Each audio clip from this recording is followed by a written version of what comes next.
Happy New Year everyone, welcome to my channel. It is New Year's Eve, Hogmanay as we call it in Scotland. I am going to take a moment to share my goals with you for 2025 because we all know speaking it out into the world, speaking it out onto the internet will help hold me accountable and ensure that I meet these goals. So I have 3 categories of goals I'm going to share with you today. I'm going to share with you my reading goals, my writing goals, and also my content creation goals. Yes, I'll probably have some like personal and like exercise development, work related goals as well, but you know what, those are for me. I'm going to keep them to myself.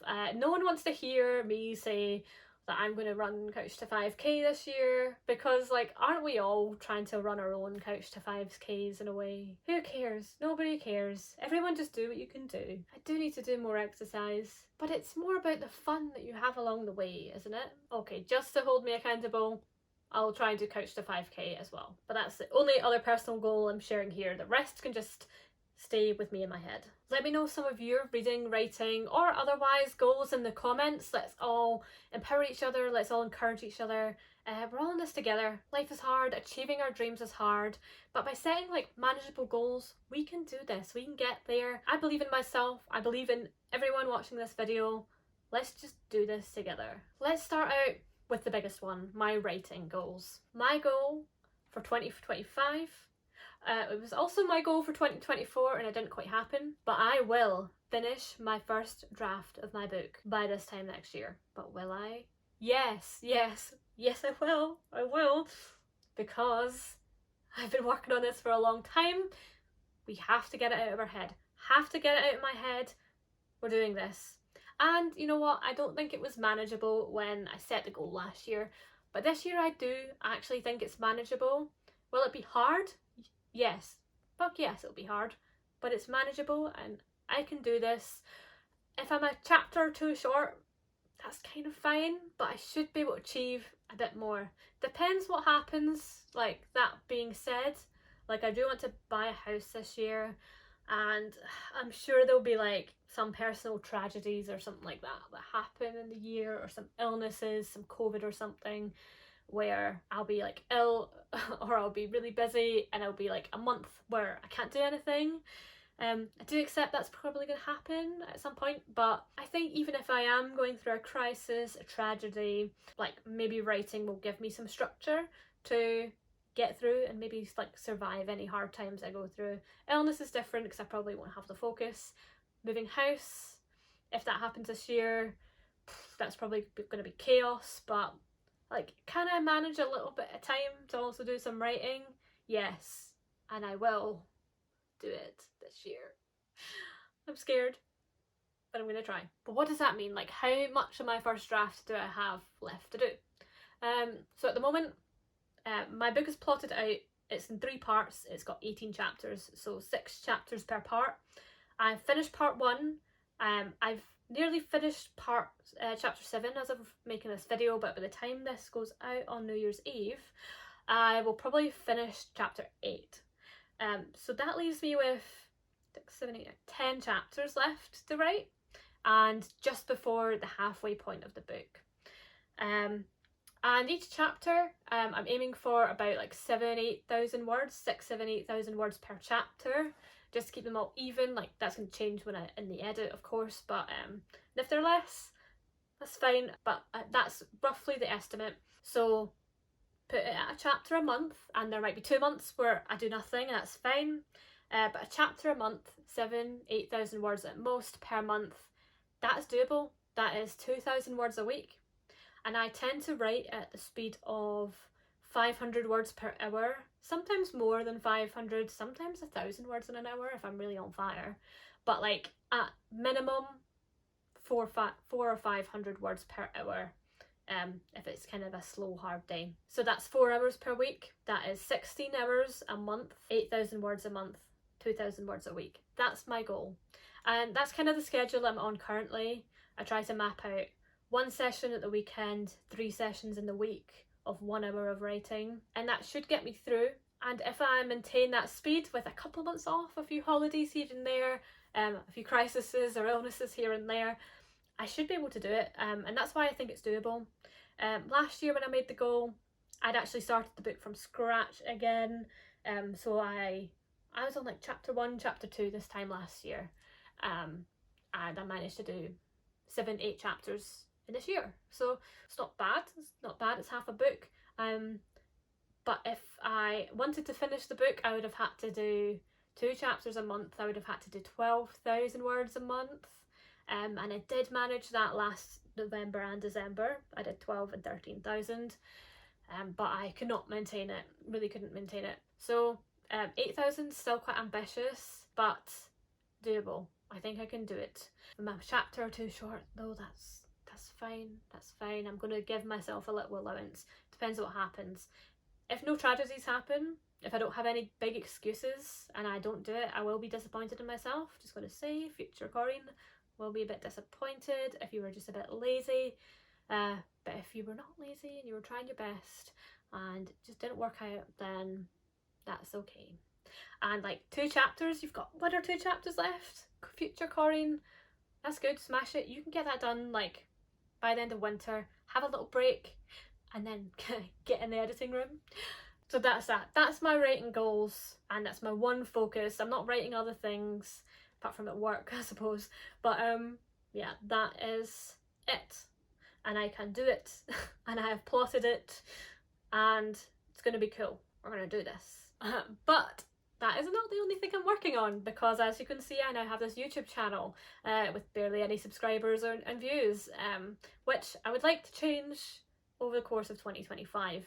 I don't want to be sitting making this video in a year's time to nobody as I am now. I'd like to build a little bit of community, have someone to share these goals with, someone to share their goals with me. We could talk, it would be nice, we can all talk together. Yeah, so let's try and get this YouTube channel off the ground a little bit. So my goal is to maintain the schedule that I have now, which is doing a video every week.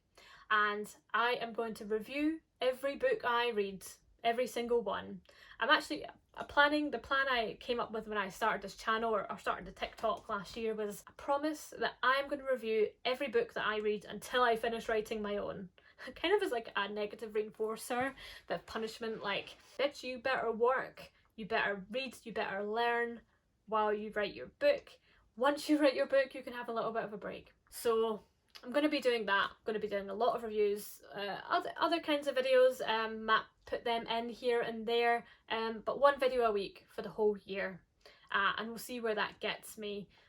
Obviously I plan to like improve my titles, thumbnails, improve the quality, improve the editing. Don't feel like I can create goals around that. Like, I think I'll just naturally get better in time, and hopefully the video I put out this time next year will be like markedly better than the videos I'm putting out now. And I'll know I've met that goal when people are liking the videos, people are seeing the videos for one, and I'm happy with the quality, and you know, I can only be as good as I can do at the moment. That's fine.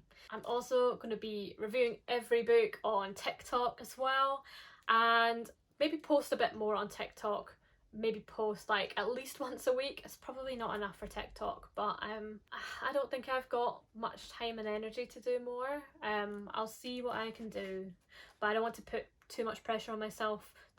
Writing the book is the main kind of target, and keeping up with weekly videos, and that's a lot of work in itself.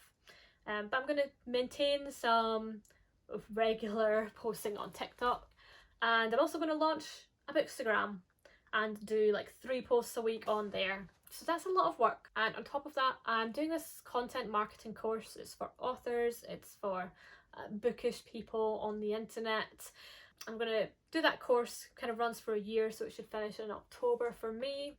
Finish all that course, learn everything I can from the course, implement a lot of it into my business. Just learn as much as I can to improve this channel, make it good, make it something that people want to see, something that people want to like join in with, and just really get to grips with social media ahead of me finishing my book and going down that whole searching for agents, searching for publishing, editing pathway. I really want to get to grips with that this year. So I'm not putting too much pressure on myself. I'm having fun with it, trying to maintain the work ethic and maintain the grind really. And I'm not going to make any specific goals around number of followers of that, because I think I really can't predict it. If I had 100, I would be happy at this point, because I've got 8 right now. So I'd be happy, but you know, once I get to 100, I'll want 200 and so on. So it's kind of how the game works. Long term, obviously, I would want to have a few thousand people watching me. That would be amazing. But I can only control what I can control, and I don't like setting specific goals that I'm not in that much control of. I'm making the content the best that I can. If it doesn't get the subscribers and it doesn't get the views, like, I'm just doing the best that I can, so I don't see how I can push it much more. But I will continue to learn, continue to educate myself, see what I can do, see what I can do to push that, and just learn from these mistakes that I'm making at the moment, I'm sure. And by the time we get to this time next year, maybe I won't have that many more subscribers, but I'll know why. I'll understand this.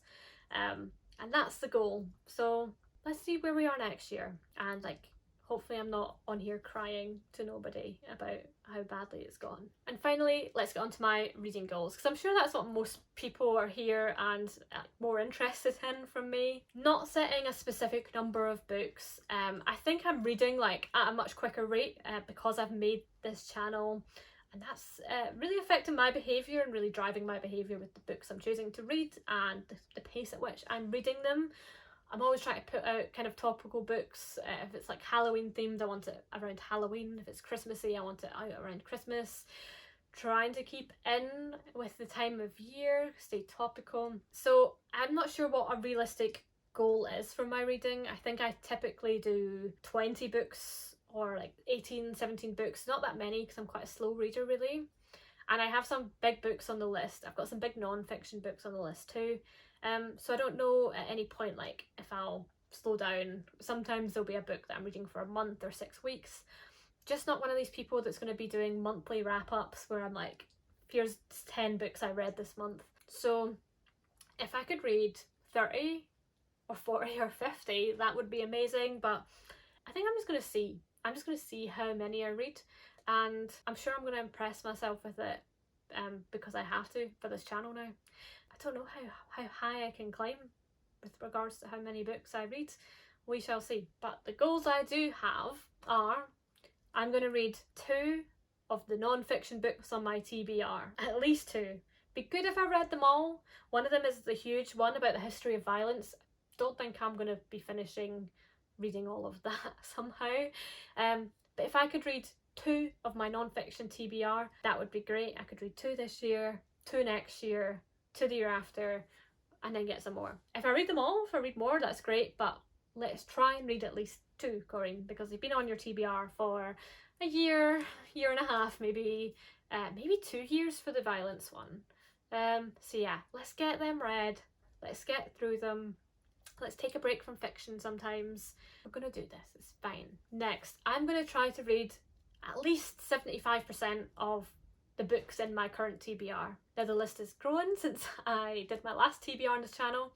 I think I've acquired like 10 more books, and I'm filming this before Christmas, but after Christmas that might be up to like 15 books or more. So yeah, I want to make sure I'm reading at least most of them this year. I don't want to get into the habit of buying books I'm not going to read that are just going to sit there. I do have quite a lot of books that I've had for a number of years that I've not read already, so I don't really need to be buying a lot of new books, to be honest, unless they're really captivating. I do have a list of books that I would like, but let's try and get through the ones that I have first, and let's not try and be like over consuming too much, because I'm a slow reader. I'm not going to get through them. So if I can read most of them, 75%, that'd be great. That would be fine. Good for you. Next, along similar veins, I'm going to read at least 1 book that's been on my shelf for ages that I've not read. There are so many, and maybe I'll do a little like tour of them for you guys and you can help me pick one. But I really need to get them read. I don't want to put the target higher than 1 since I am such a slow reader and I've got so many new books that I'm like excited about, and you know, my buzz for some of these books has died down over the years, hence why I'm not reading them, but it'd be great to like make my way through them, so let's do that a little bit at a time. Next, I want to reread a book. I want to reread one of the young adult books that I have in my collection that I read years ago. See what I think of it now, see how my taste has changed, see what I take away from it now, and see like just if my opinion has changed at all. I have a big collection. Maybe I'll do another like tour video of those books as well, and you can again help me pick, although I've got a few ideas of the ones I'd like to reread. I'm a big rereader. There's so many books that I've reread multiple times. I'm the same with movies. Like, I just like to rewatch favourites a lot of the time. If I have to like watch something new, I can be a bit like, oh, no, I just want something I know I will like. But there's a number of these books that I'm intrigued about, still intrigued about, can't really remember, that I would like to reread. So I'm going to do one of those in amongst my collection of mostly new books. I'm also going to read 2 books about equine behaviour or animal behaviour in general. For those that don't know, I'm an equine behaviourist professionally. I should be reading these books, and I do. I read them, you know, for my work. I read them in my spare time. And just keep my knowledge up to date. There's so much to learn, and you can always learn more, especially with these like practical kind of skills like physically training a horse. So I already have a number of equine behaviour books in my collection to read. One of which is Karen Pryor's Don't Shoot the Dog. It's a classic in the animal training world, and it's honestly like kind of embarrassing that I've not read it yet as a professional. So I'm reading that this year. I'm also reading Connection Training's book, which is really great, but I'm only 25% in, so I'd like to finish that one. Maybe this year I'll try and finish it, like by the time I've put this video out, I might have finished it. And I need to choose one more book in the equine behaviour category to read, just to keep it ticking over. I think it's good to read a few of these every year. And I don't like have it as like my bedtime relaxing read. I tend to have it as like something in the morning, something in the day, something when I'm in like that kind of work headspace, where I'll sit and read it at times when, you know, I'm not trying to relax, I'm trying to actually like learn. So I usually have these kind of books on the go at the same time as like my fiction books and reading them at different times.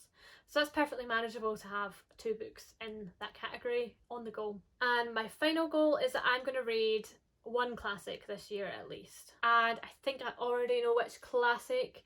I have Lolita sitting there, and very popular book, very massive book. I haven't read it. I've owned it for a while. Haven't read it though. And one of the books that I haven't bought yet that I'm really interested to read is My Dark Vanessa. Heard it's really fantastic, but this is kind of inspired by Lolita, and so I think I should read Lolita first and then buy and read My Dark Vanessa. I know people have probably read My Dark Vanessa without reading Lolita, but I just think it will improve my experience of it, help me understand it a bit better. So that's my goal. I want to read Lolita, buy that book and read that as well. Or another classic if I can't face it, but like, I've heard it's fantastic, so I should. It was like I was saying about like not wanting to watch new movies. There's so many classic movies that I know I would really enjoy that every time I sit down to like watch them, I'm like, nah, or I could just watch like Silver Linings Playbook again because I love that film. I'm just a bit toxic, I just get a little bit stuck. Less so with books, but when it comes to like classic books, like Lolita, I have that same attitude of it's a classic, I should read it, I know I would probably enjoy it, I'd probably get something out of it. Maybe enjoy is a strong word because of the topic of the book, but you know, I would appreciate the book, learn something from it maybe, have an experience at least. But do I read it? Do I pick it up? No, I do not. So let's pick it up this year and finally read it. And yeah, keep cultured, because I can't just be reading ACOTAR all the time. You have to like have some varied, good classic literature in your diet as well. So that's it. That's my goals, my reading, writing and content creation goals. Let me know your goals in the comments. We can do this. Let's give each other some encouragement. I'll tune in next year and let you know what the outcome of this was, if I met all my goals or not. Anyone else has similar goals of try to write more, try to finish their book, trying to read more classics, read more diversely? I'm wishing you all the best of luck. If you have a new YouTube channel, like myself, and you're doing this content creation kind of goal, share your handle below. Let's all support each other. Let's all subscribe to each other. Let's like build each other up, because this is hard, y'all. Wishing you all the best of luck with 2025. Hope we don't end up in like World War III, or the aliens don't come out of the ocean and enslave us all, or like nuclear war doesn't happen, or climate change doesn't take a really bad turn. There's a lot of fear in the world at the moment. There's a lot that could happen. There's a lot of fucked up stuff that could happen. So let's just bury our head in the book, do some writing, do something important, do something fulfilling, try to meet our goals the best we can, not worry about things that we can't control or influence too much, and we will get through this together. Subscribe to me to stop World War III. Happy New Year! Bye!